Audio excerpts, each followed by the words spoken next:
मैं आपके लिए एक न्यू स्टोरी लेके आई हूँ। ये मेरी स्टोरी नहीं है, मैंने वाटपैड से ये स्टोरी मैंने ली है, वो भी ऑथर के परमिशन से। और इस स्टोरी का जो क्रेडिट है मैं ऑथर को देती हूँ, और मैं ये स्टोरी को एक्सप्लेन करूँगी, वो भी अपने चैनल पर। स्टोरी के स्टार्टिंग में जंगू सिर्फ 23 साल का था जब उसने मिन हू से शादी की। एक ऐसा आदमी जो उससे 6 साल बड़ा था, महत्वाकांक्षी लेकिन असुरक्षित, घमंडी से भरा, लेकिन प्यार के मामले में गरीब। शादी सादे तरीके से हुई, कोई बड़ी दावत नहीं, बस एक कागज पर सिग्नेचर हुआ और ऐसा वादा किया गया जो कभी पूरा नहीं हुआ। 4 साल के बाद कुछ भी नहीं बदला था। उनके बीच में कोई गर्माहट नहीं था, बस ठंडी खामोशी और खाली अंधेरी थी। एक ऐसा मैंशन में जो कदम की आवाज से ज्यादा सन्नाटा गूंज जाता था। उनका एक बच्चा हुआ था, एक नाजुक सा छोटा लड़का, 6 महीने का, जिसने अभी रेंगना भी शुरू नहीं किया था। उसकी छोटी सी दुनिया में नर्सरी की दीवार, खामोशी, लोरी और एक ऐसी माँ की कोमल बाहें थी जो उसके सच में कभी नहीं मिलती थी, क्योंकि को सब कुछ बिना बताए था। माँ, पिता, गर्माहट, आराम, ढाल और सूरज। मिनहू उसका बायोलॉजिक पिता होने के बावजूद उसके दिल में उसके बच्चे के लिए कोई भी जगह नहीं थी। उसके लिए बच्चा प्यार नहीं, बिल्कुल बोझ का साइड वेट था। और जंगकुक वो 4 सालों मेंशन से बाहर नहीं लिख रहा था। एक बार नहीं, मिनहू ने उस पर जोर दिया गया था कि किसी को ये जानने की जरूरत नहीं है कि मेरे घर के अंदर क्या है। उसने एक बार कहा था। उसका आंखें ठंडी और पक्की थी, और जंगकुक जवान और डरा हुआ था, चुप रहा, संगमरमर सुनहरे के बने पिंजरे में एक पक्षी की तरह, जिसने लोहे की दीवार के बाहर की दुनिया मुश्किल से ही याद की। किसी को नहीं पता था कि उस ऊंची महल की दीवारों के पीछे असल में क्या होता है। यह ताकि उसके बड़े भाई ते को भी नहीं। तेयांग, जो जंगकुक एंटरप्राइज का गोद लिया हुआ वारिस था, बिजनेस की दुनिया में एक ताकत था, तेज, सफल, आकर्षण। उसने कुछ साल पहले अपने लॉन्ग टाइम लवर और जंगकुक के सबसे करीबी दोस्त पार्क जिमिन से शादी किया था। उनका प्यार जोरदार, चमकदार और अछूत था, जिसके तरह का प्यार के बारे में जंगकुक कभी कभी सपना देखता था। उनके रात में जब बच्चा धीरे से रोता था और वो सो नहीं पाता था। तेयांग करीबी था, दिल तोड़ने वाला करीबी, लेकिन सिर्फ अभी अंधा था। जंगकुक ने उसे एक बार भी सच नहीं बताया था, ना अकेले दिनों के बारे में, ना उन चोटों के बारे में जो हमेशा स्क्रीन पर नहीं रहता था, ना उस बारे में कि मिनहू कभी भी अपने बेटे को प्यार से नहीं देखता था। जंगकुक मिलने के दौरान मुस्कुराता था, वो अपने भाई को गले लगाता था, जिमिन के चुटकुले पे हंसता था, अपने बच्चे को थोड़ा और कसकर पकड़ता था और कहता था कि सब ठीक है। तेयांग ने उस पर विश्वास किया था, क्योंकि मिन्हू ये पक्का करता था कि जंगू दूसरों के सामने एकदम परफेक्ट दिखता था। मिन्हू ने बहुत पहले ही मिन फैमिली से रिश्ता तोड़ लिया था। वह नहीं चाहता था कि कोई भी उसके पर्सनल मामले में दखल दे, खासकर छोटा उसका भाई मिन योंगी, एक शांत लेकिन दबंग आदमी जो अपना साम्राज्य को शान और शौकत से चलाता था। मिनहू से उल्टा युंगी की इज्जत होती थी, उससे प्यार किया जाता था और ये सच में सफल था। लेकिन मिनहू को से जलन होती थी।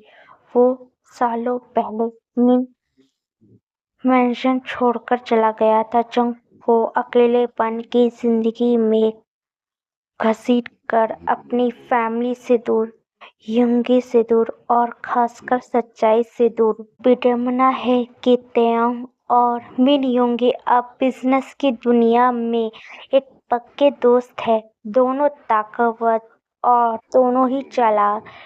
फिर भी इस रिश्ते से बावजूद किसी ने भी जंगकुक की प्यारी मुस्कान के पीछे छुपे खामोश चीखों को नहीं समझा। और इसी तरह दिन भर दिन जंगू उस हवेली की खामोशी में अपने बेटे को धीरे धीरे झुला रहा है। जैसे परफ्यूम और जेल जैसी गंध आती थी। बच्चा जो अभी रेंगने के लिए अभी बहुत छोटा था, बड़ी बड़ी आंखों से ऊपर देखता था। उसे अभी नहीं पता था कि दुनिया उससे भी ज्यादा चमकदार, आजाद होना चाहिए। जंगू गुनगुनाता, उसके मुलायम माथे पे किस करता और फूल, धूप और खुली आसमान की कहानियां फुसफुसाता। ऐसी कहानी जिनकी बारे में सिर्फ कल्पना कर सकता था। क्योंकि 4 साल से जंगकुक के पास यही था, आजादी का एक सपना। उसके सीने में थोड़ी सी टीस और आग की एक छोटी सी जोड़, जिसने उसे आगे बढ़ने की थोड़ी सी हिम्मत दी। कमरा अंधेरे से था, मखमली खामोशी छाई हुई थी। सिर्फ वहाँ सीलिंग फैन लगातार आवाज और उसके पीछे सोया हुआ आदमी की धीमी सांसें ने तोड़ा था। जंगकुक चुपचाप लेटा हुआ था, आंखें खुली हुई थी। उसका शरीर मिनहू के हाथ गरम वजन से नीचे अकड़ा हुआ था। असल में उसका कमर पर पड़ा हुआ था। जिस तरह से उस पे हाथ रखा हुआ था, उसमें कोई प्यार नहीं था, सिर्फ कब्जा था। जंगू ने कुछ टाइम का इंतजार किया, जब तक ही मिनहू की सांस गहरी नींद के लय में नहीं बदल जाती। फिर धीरे धीरे सावधानी से उसने नीचे हाथ बढ़ाया और उसने उस आदमी का हाथ अपने स्किन से हटाया। जैसे उसने हटाया, उसके मुंह से एक धीरे से आवाज निकली। उसके निचले शरीर में दर्द हो रहा था और उसने अपने होठ को जोर से काट लिया ताकि आवाज बाहर ना निकले। वो लंगड़ाते हुए बाथरूम की तरफ गया। कोई लाइट नहीं, उसे रास्ता पता था। अंदर जाकर उसने नल को धीरे से खोला, पानी गर्म होने दिया और सहारे के लिए सीलिंग को पकड़ लिया। उसकी परछाई उसे घूर रही थी। पीली त्वचा पर ऐसी जगह पर निशान था जहां नहीं होना चाहिए था। आंखें बेजान थी, मुंह कसा हुआ था। उसने धीरे धीरे बिना किसी भावना के मशीन तरह से रगड़ा। उस रात की निशानी धो रहा था जो अंतरात से ज्यादा सहने करने जैसा लगता था। जब उसका काम हो गया तो उसने एक नरम बड़ी शर्ट और ढीली पैंट पहनी। आधी रात हो चुकी थी, लेकिन नींद उससे कोसों दूर थी। उसके शरीर में दर्द हो रहा था और उसकी आत्मा में उससे भी ज्यादा जंगुक हॉल की तरफ मुड़ा। उसके दिल में एक आवाज थी, एक खिंचाव, और उसके पीछे चला गया। वो नर्सरी में चला गया। ये उनका बेडरूम होता करता था, उसका और उसके बच्चे का। लेकिन मिन्हू ने जिद किया था कि बेडरूम में बच्चे का शोर नहीं होना चाहिए, मुझे सोना है। जंगुक इसलिए भारी मन और चुपचाप आंसू के साथ जंगुक ने 1 महीने पहले पालना बाहर निकाल दिया था। जब से हर रात मिन्हू के सो जाने के बाद वो चुपचाप आता था। नर्सरी में धीमी रोशनी थी। शेल्फ पर एक नरम चांद का लैंप धीरे धीरे चल रहा था और वो वहां आया। उनका बेटा उनकी छोटी छोटी मुठ्ठियां गालों के पास मुड़ी हुई थी। मुलायम गाल, ओठ थोड़ा खुला हुआ था। छाती हल्की नीली कंबल के नीचे धीरे ऊपर नीचे हो रही थी। जंगुक कुछ देर दरवाजे पर खड़ा था। उसके सीने में कुछ अजीब एहसास हो रहा था, एक नाजुक दर्द भरा फूल। वह उसके पास आया, पहना के पास घुटने के बल बैठ गया। उसकी उंगलियां बच्चे के माथे से बाल की एक लट हटा रहा था। तुम कितने शांत हो, उसने फुसफुसाया। आवाज धीमी हो गई। तुम्हें अभी पता नहीं है कि दुनिया कैसी है। बच्चा हिला नहीं, उसकी पलकें फड़फड़ाई, लेकिन सो रहा है, सुरक्षित, कोमल। दुनिया की तेज धार की अछूत। जंगुक को अपनी आंखों के पीछे गर्माहट महसूस हुई, लेकिन उसने पलकें झपकाकर उसको रोक लिया। इस शांति में जब कोई नहीं देख रहा था, उसने खुद को महसूस करने दिया। दुख नहीं, डर नहीं, बिल्कुल कुछ और, कुछ छोटा सा, उम्मीद जैसा कुछ। शायद ये उसका बच्चे का सांस लेने का तरीका है, शांत, एकदम सही। शायद ये उसकी मासूमियत थी, जो अभी उसके छोटे चेहरे पर था। यह शायद यही बस था, एक ऐसा पल, कोई उस पर हक नहीं जता सकता था, उसे छू नहीं रहा था, उसे कंट्रोल नहीं कर सकता था, बस यही और उसका बच्चा।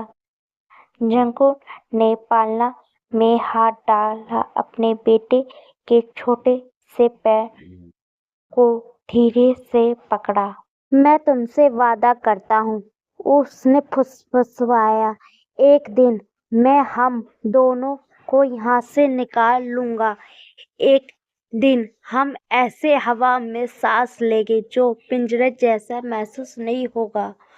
उसने बच्चे के गाल पर बहुत धीरे से किस किया, उस पल की शांति को अपनी हड्डी के उतरने दिया। प्यार को ऐसे पल जिसने लिया, इंतजार की जरूरत नहीं थी। एक तरह की शांति, आजादी जैसा वह महसूस करना भूल गया था। और बहुत समय के बाद पहली बार जंगुक ने खुद को महसूस करने दिया, हल्की, छोटी और किसी कोमल चीज से भरी हुई। उसका दिल बहुत टूटा हुआ था, फिर भी उसे खिला हुआ था। कुछ दिन के बाद, 2 दिन मिनहू को घर आते हुए पूरे 2 दिन हो गए थे। कोई कॉल नहीं, कोई मैसेज नहीं, कोई सफाई नहीं, और जंकुन ने पूछा भी नहीं वो कहाँ जाना चाहता था, क्योंकि बहुत बहुत लंबे समय के बाद पहली बार हवेली में खामोशी का बोझ नहीं था। उस ठंडी कदमों की आहट और किसी के उस पर अपनी चीज की तरह देखने का एहसास का डर भी नहीं लगता है। पूरे 2 दिन तक हवा हल्की महसूस हुई और जंकुक आखिरकार सांसें ले पाया। उसने पहली सुबह शांति से बिताई, सिर्फ अपने और मिन हैरम के लिए नाश्ता बनाया, बच्चे के लिए ओट्स, मैश किए हुए फल और गरम दूध, अपने लिए टोस्ट और चाय। ये नर्सरी फर्श पर बैठा हुआ था। बड़ी खिड़की से धूप अंदर आ रही थी और पहली बार रोशनी को अंदर आने दिया। क्या तुम आज सेब खाना चाहोगे? जंकुन ने धीरे से पूछा, छोटी चम्मच हैरम के छोटे से मुंह के पास ले जाता हुआ। हैरम ने घुटन किया और बड़ी जिज्ञासु आंखों से उसकी तरफ देखा, इतनी बड़ी भरोसे से भरी हुई। उसका गोल मटोल हाथ हवा में हिल रहा था, उसके छोटे छोटे पैर कम्बल पर उत्साह से उलट पलट रहा था। और जंकुक हंसा। उसने दोपहर सोफा पर आराम करते हुए बिताया। हैरम उसकी छाती से लगा हुआ था, त्वचा गर्म और मुलायम थी। उसने धीमे संगीत बजाया, लोरी, वो ठंडे जैक्स नहीं जो वो हमारे हॉल में बजाता था।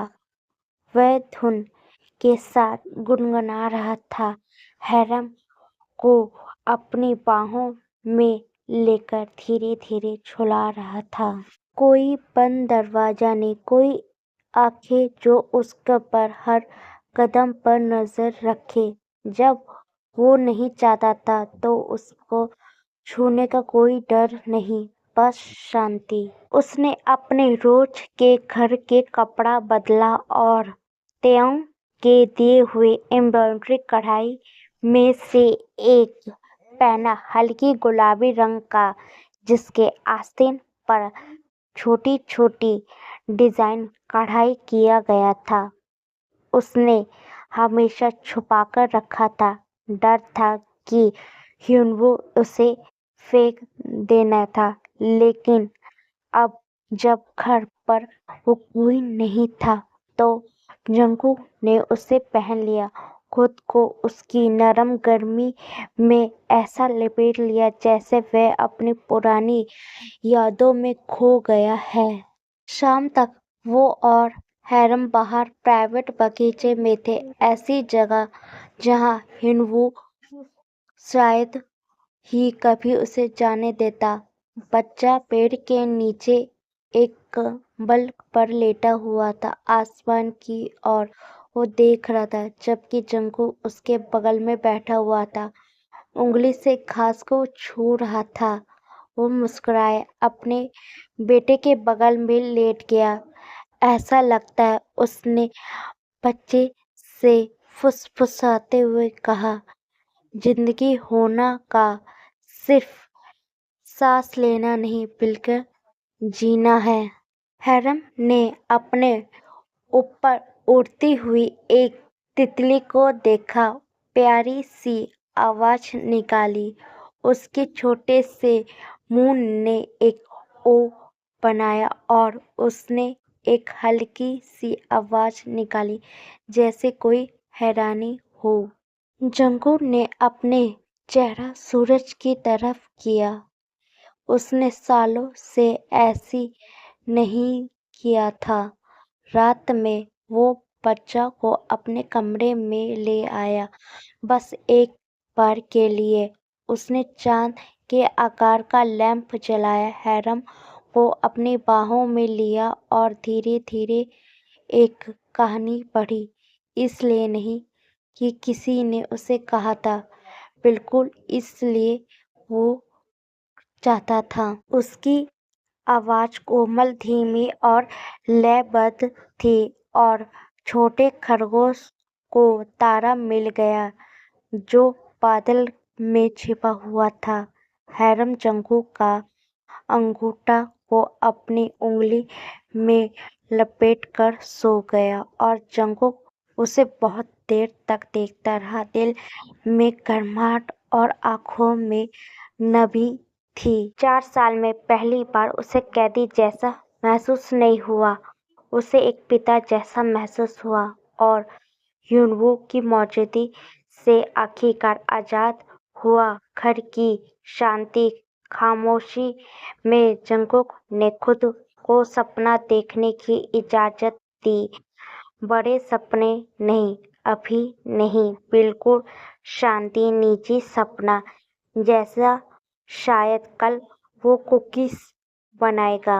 हो सकता है कल वो हैरम को लेके गोद में लेके नर्सरी में न जाएगा। हो सकता है, बस हो सकता है, किस दिन उसकी जिंदगी होगी एक असल जिंदगी की, एक खुशहाल जिंदगी बस ही। और उसका बेटा मिनहू सिर्फ उसका नाम नहीं था, जो उसके दिल को मकसद से धड़का देता था।